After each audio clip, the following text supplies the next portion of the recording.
شروع اللہ کے نام سے جو بڑا مہربان نہایت رحم والا ہے۔ حضرت ابو ہریرہ رضی اللہ تعالی عنہ فرماتے ہیں کہ میں نے آپ صلی اللہ علیہ وسلم سے زیادہ خوبصورت کسی کو نہیں دیکھا۔ ایسا معلوم ہوتا جیسے آفتاب آپ صلی اللہ علیہ وسلم کے رخ انور میں گردش کر رہا ہے۔ آج کل لوگ ان کے پیچھے چلنا پسند کرتے ہیں جو چاند پر پہنچ گئے، حالانکہ کامیابی اس انسان کے پیچھے چلنے میں ہے جس نے چاند کے 2 ٹکڑے کر دیے۔ رسول اللہ صلی اللہ علیہ وسلم نے فرمایا کہ جہنم کے ہتھوڑے کا وزن اتنا ہے کہ ایک گرز زمین پر رکھ دیا جائے اور اس کو اٹھانے کے لیے تمام انسان اور جنات مل جائیں تب بھی اسے زمین سے نہیں اٹھا سکیں گے۔ جس شخص نے یوں کہا میں اللہ کے رب ہونے پر، اسلام کے دین ہونے پر اور محمد صلی اللہ علیہ وسلم کے رسول ہونے پر راضی ہوں، اس کے لیے جنت واجب ہوگی۔ دوسروں کے محل میں غلامی کرنے سے بہتر ہے کہ انسان اپنی جھونپڑی میں حکومت کرے۔ اس دنیا میں جو ہاں میں ہاں ملاتا ہے وہ ٹھیک ہے، اور جو سوال اٹھائے اسے لوگ فتنہ ور کہتے ہیں۔ ماں باپ کی اصل طاقت ان کی نیک اولاد ہے۔ ماں باپ کمزور اور بوڑھے تب ہوتے ہیں جب ان کی اولاد ان کو پریشان رکھتی ہے۔ ماں باپ کی عزت کرو، ان کی ضرورت کا خیال رکھو، کیونکہ جو آپ کرو گے وہی آپ کے ساتھ ہوگا۔ بڑا ہی عظیم ہے وہ شخص جس سے اللہ کی مخلوق کو زیادہ سے زیادہ فائدہ پہنچے۔ اللہ سے دوستی کرنی ہے تو اس کے دوستوں سے دوستی کر لو۔ کسی سے اتنی نفرت نہ کرو کہ اگر ملنا پڑے تو مل نہ سکو، اور کسی سے اتنی محبت بھی نہ کرنا کہ کبھی تنہا جینا پڑے تو جی نہ سکو۔ غم اور مشکلات صرف اللہ پاک کو بتایا کرو، اس یقین کے ساتھ کہ وہ تمہیں جواب بھی دے گا اور تمہاری تکلیف بھی دور کرے گا۔ عزت کے موتی پر اگر ایک بار میل آ جائے تو سینکڑوں دریا بھی اسے دھو نہیں سکتے۔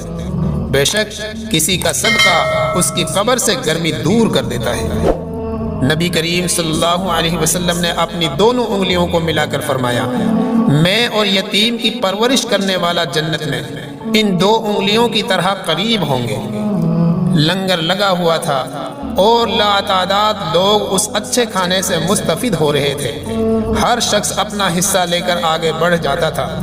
ایک شخص نے 2 انسانوں کا لنگر مانگا تو تقسیم کرنے والے نے پوچھا کہ 2 انسانوں کے لیے کیوں مانگ رہے ہو؟ اس نے کہا ایک اپنے لیے اور ایک اس غریب اور مسکین آدمی کے لیے جو کونے میں بیٹھا روکھی روٹی پانی کے ساتھ کھا رہا ہے۔ لنگر تقسیم کرنے والے نے کہا جو یہ لنگر سب کھا رہے ہیں وہ اس شخص کی جانب سے ہی تقسیم کیا جا رہا ہے، اور وہ ہمارے خلیفہ حضرت ابو بکر صدیق رضی اللہ تعالی عنہ ہے۔ تم میں بہتر وہ شخص ہے جس سے اگر گناہ صادر ہو تو بعد میں فوراً توبہ کرے۔ اپنے آنسوؤں کو اتنا مہنگا کر دو کہ کوئی انہیں خریدنے کی کوشش نہ کرے، اور اپنی مسکراہٹ کو اتنا بے مول کر دو کہ ہر کوئی اس کو پانے کی چاہت کرے۔ لوگوں پر ایک وقت ایسا بھی آئے گا کہ دین پر عمل کرنا ایسا ہوگا جیسا مٹھی میں انگارہ اٹھانا۔ توبہ قبول ہونے کی بڑی نشانی یہ ہے کہ اس کے بعد انسان کا دل گناہ سے ہٹ جاتا ہے۔ جب کوئی انسان ناراضگی دور کرنے میں پہل کرتا ہے تو اس کا ہرگز یہ مطلب نہیں کہ وہ غلط تھا، بلکہ اس کا مطلب یہ ہے کہ اسے انا سے زیادہ رشتے عزیز ہیں۔ آج کل لوگ ان کے پیچھے چلنا پسند کرتے ہیں جو چاند پر پہنچ گئے، حالانکہ کامیابی اس انسان کے پیچھے چلنے میں ہے جس نے چاند کے 2 ٹکڑے کر دیے۔ مشکل میں اللہ پاک کو یاد رکھنا مشکل نہیں، اصل مشکل آسانی میں اسے یاد رکھنا ہے۔ تم اپنے کردار کو اتنا بلند کرو کہ دوسرے لوگ دیکھ کر کہیں اگر امت ایسی ہے تو نبی کیسے ہوں گے۔ نیکی کر کے ایسے بھول جاؤ جیسے گناہ کرتے وقت اپنے رب کو بھول جاتے ہو۔ بے یقینی کی بنیاد پر تعمیر ہونے والی عمارت اپنے یقینوں کے لیے جان لیوا ثابت ہوتی ہے۔ جو شخص کسی عورت سے اس کی خوبصورتی کے لیے شادی کرتا ہے وہ احمق ہے۔ جو مال و دولت کے لیے شادی کرتا ہے وہ لالچی ہے، اور جو حسن سیرت کی وجہ سے شادی کرتا ہے وہ حقیقی شوہر ہے۔ آپ کا اچھا برتاؤ آپ کی زندگی کا انمول تحفہ بن سکتا ہے۔